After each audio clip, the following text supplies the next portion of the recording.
Beetle.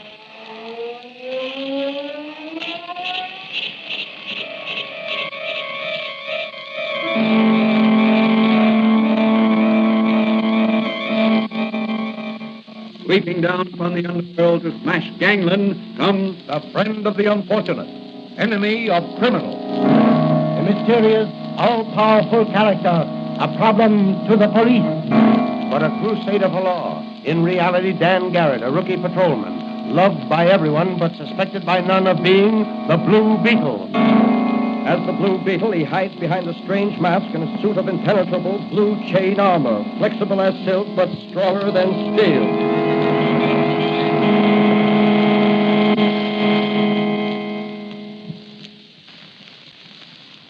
Today's Blue Beetle episode is entitled Murder for Profit.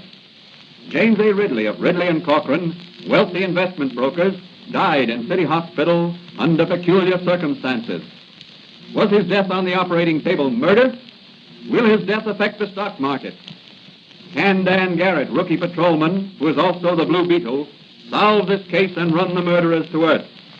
As our story opens, Dan Garrett is visiting his friend and advisor, Dr. Franz, in his little apothecary shop. But, Danny, you say the authorities suspected an attempt would be made on Ridley's life? Apparently.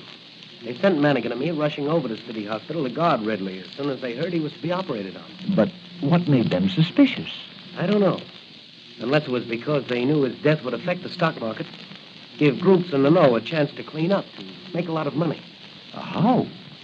Well, Ridley was an international figure in investment circles. He controlled several large corporations. Yes, I know that. His death will undoubtedly cause the stocks of those corporations and possibly others to drop temporarily. Yes, but...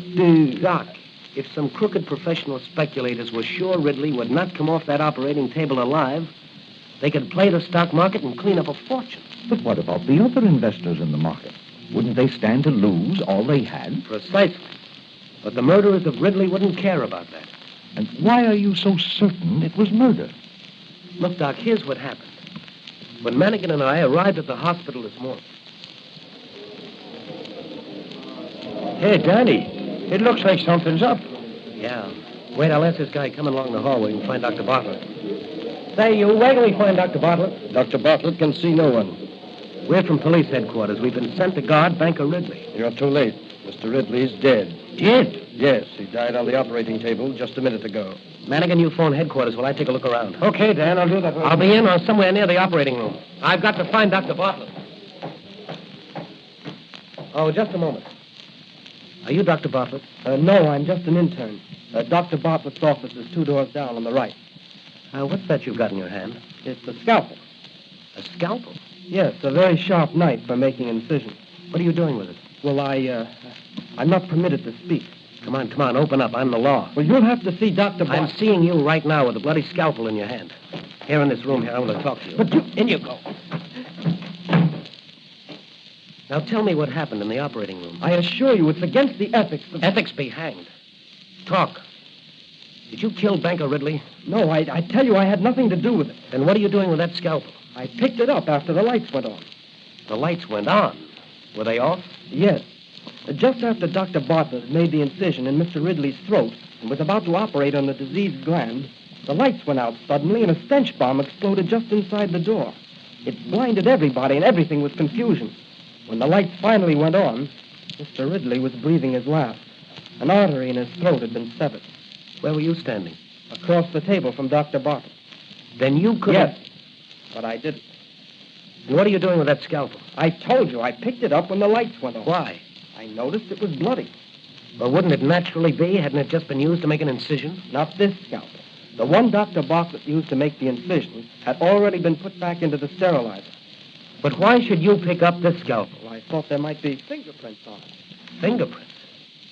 When everybody would be wearing sterile rubber gloves? Well, I didn't stop to realize that. Your story is pretty thin.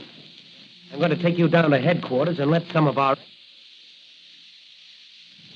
From your story, I take it you suspect the intern of having killed Ridley during the confusion caused by the unexpected developments. No, I don't, really. I think someone higher up is the guilty person. Oh, surely not Dr. Bartlett.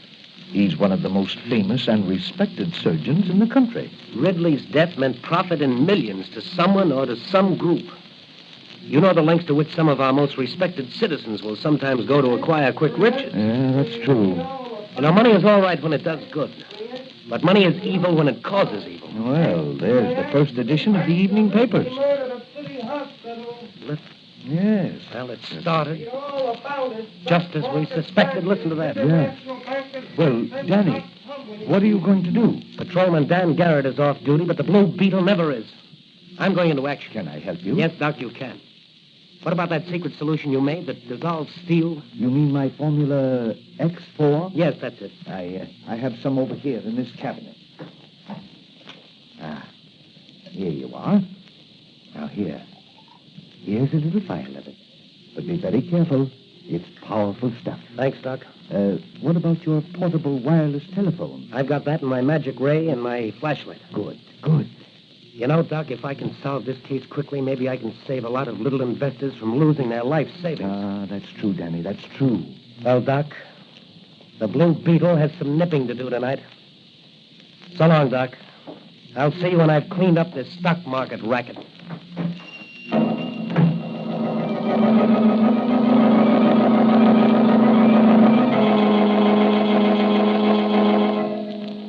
Again, the Blue Beetle rides the night wind. In his speedy motor car, he sets out in search of the murderers of Banker Ridley. Will he unmask them?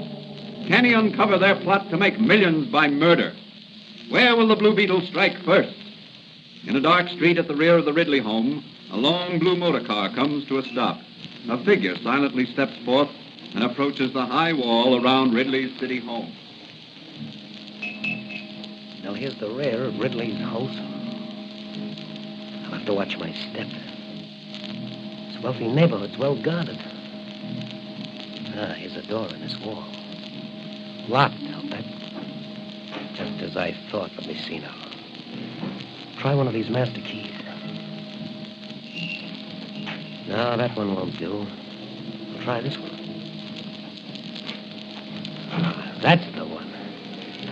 Better go easy. The hinges on this door will probably squeak.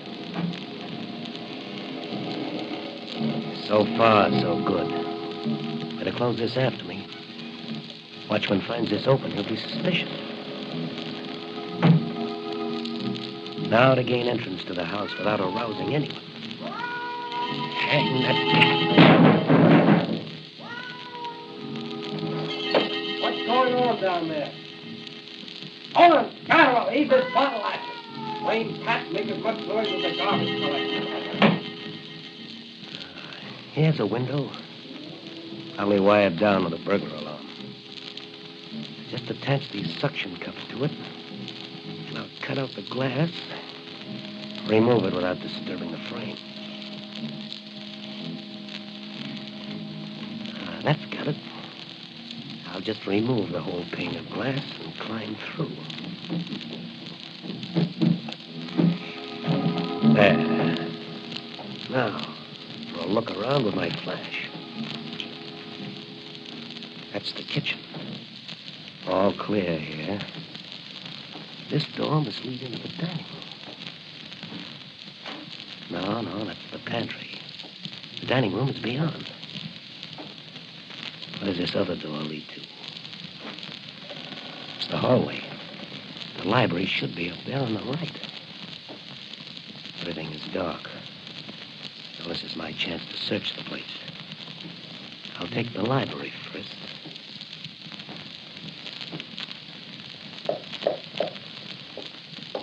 The wall is hollow. Just the place for a wall safe. Back of the picture.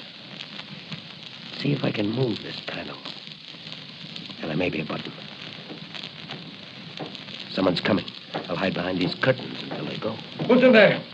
Come out or I'll shoot. Let's have a little light on the subject. Huh? Yeah. I just sworn I heard someone come in there. I was right. The picture over Father's wall safe. It's the Blue Beetle. Drop that gun, Ridley. Not me.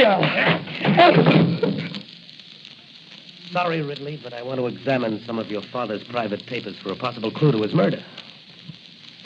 He's out like a light. Well, I'll just tie you up, gag you, and then put you... Let me see. It's over there back of that couch.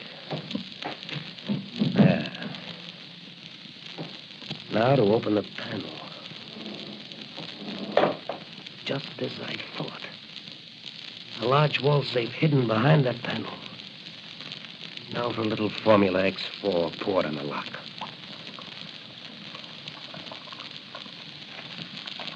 She's working, all right. Eating right through that steel. There, that does it. Jewels, stocks, and bonds. What's this? A letter. To whom it may concern.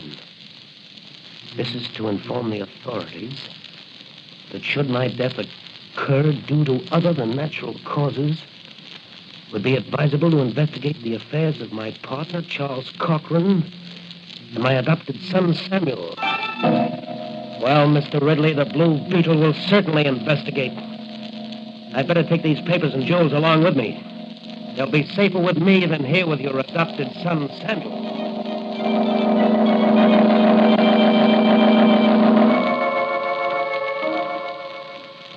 Off into the night sped the Blue Beetle on the trail of those responsible for the death of banker Ridley.